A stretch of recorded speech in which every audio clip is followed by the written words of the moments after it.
Hey, my Liptons. So I did a poll on my community tab about what topics you guys wanted me to talk about for my next video.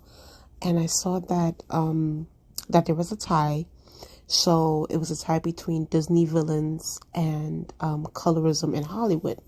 So I wanted to do this one first, and then I'll do the colorism in Hollywood video another day, because I feel like that's going to be a more thorough, I guess you could say long video. So I definitely want to get articles and that sort of thing for the colorism video. This one is mostly going to be like a quickie. So I saw this on Twitter, and it really, really like resonated with me. So it says here, Disney, please give us back villains who are evil and they know it. No generational trauma or morally grave villains, just pure evil. And as you guys can see here, there's Scar, there is Maleficent, there is Hades, and there is Ursula. You know what's so crazy? I was talking to a friend a couple of months ago, and we were talking about the movie Encanto, right? Because me and my friend, we're big Disney heads. Like, we watch, we basically watch all the animations. Like, I'm old school. I love old school Renaissance Disney. I can watch it over and over and over again. I literally have some of the songs on my playlist. We're talking about, A Whole New World, Beauty and the Beast. I even have the Beauty and the Beast version, like the Tony Awards version of it. I think it was like back in 1994. Love that version. So I was, I'm a big Disney fan, like when it comes to their animations. And I realized in recent years, I started to notice that with the villains, there has been a change. There has been a change in the villains that Disney has been producing when it comes to their animations. With Encanto, like for me personally, with Encanto, I was here for it until they give us a whole like, oh, well, Bruno is actually, this really nice guy who was misunderstood, they were afraid of his powers, like that sort of thing. And I was just like, okay, like, I understand the whole generational trauma part of it. Like, I get it, because I do know, like, there is that, there are those things like in different cultures where, like, we don't talk enough about generational trauma. So in a way, I'm glad that it got that representation, but I just feel like, wow, like it really would have served us had, Bruno really been like this person that was just giving me like Nostradamus, like, just really giving me like that evil ass, like, yo, so this is what's gonna happen in your future, this and this and that. Because like, even the way they set up that We Don't Talk About Bruno song, they really made, like, I was here for it. Like, I was like, okay, so I'm thinking Bruno is gonna be this person who's gonna be he's gonna really mess up Mirabelle, that sort of thing. But no, it was a totally different turn. Not to say I didn't appreciate the movie, but it was still kind of just like, I just wish, the villain was, there was an actual villain in the movie. And I've started to notice this in recent years, that the animations that Disney has been putting out, even with Red, if I can, because I don't remember it too much. With Red, there was a situation where the young girl, I forgot her name, it had to do with puberty, that sort of thing, and how her parents were overbearing, yada yada yada. And it's the same thing, where parents don't do their due diligence towards their kids, and certain things happen, kids tend to rebel, that sort of thing.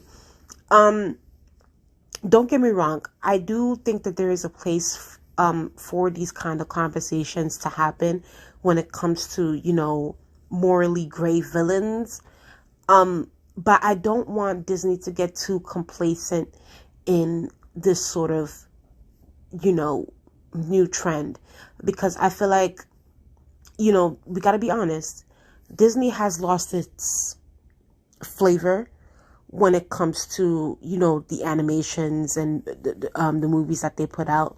especially in recent years when it comes to not only animations, but like live actions and that sort of thing. They really, really lost their charm. So it's just like, and I feel like when we think about, you know, Renaissance Disney, when we think about back in the day, Disney, 90s Disney, you know, like when we see these villains that really, really set the tone for us, like Hades set the tone. And also just a quick shift. Hercules is supposed to be getting a live action. And I cannot wait because I know the Russo brothers are going to be directing that movie. I can't wait. I can't wait. I can't wait. But yeah, going back to what I was talking about, like Hades really did it. Like Scar. First of all, we gotta remember, like, be prepared. Like that was just, it was everything. Like Maleficent was everything. Ursula, you know, you poor unfortunate souls. Stop playing. Like Hades had us the zero to hero. Like the Gospel Truth, like, and literally I have all 3 versions of the Gospel Truth in my playlist. So it's like when I hear those songs, I attribute it to those villains. I feel like, I think apart from, obviously we don't talk about Bruno because it has his name in the song, but like you don't really have any antagonists anymore. It's not, we don't have the typical protagonist antagonist now. Now it's more so like, okay, well, here are the, you know, here are the main characters and here are the side characters, and you know, now we got to figure out how to do this and how to do, you know, how to be family and that sort of thing. I don't mind it, don't get me wrong. I like Encanto. I do. I really, really do. I love Encanto. There are 2 songs I could have done without it in that movie, but other than that, I really enjoyed the film. I just feel like, you know, with Encanto, with Red, you know, while, you know, people enjoyed it, I just don't want people to get too complacent with that sort of material and script with Disney. So, yeah, like I agree with this tweet. I do think that there should be, maybe Disney should go back to the old formula of giving us, and don't get me wrong, because I just thought about it.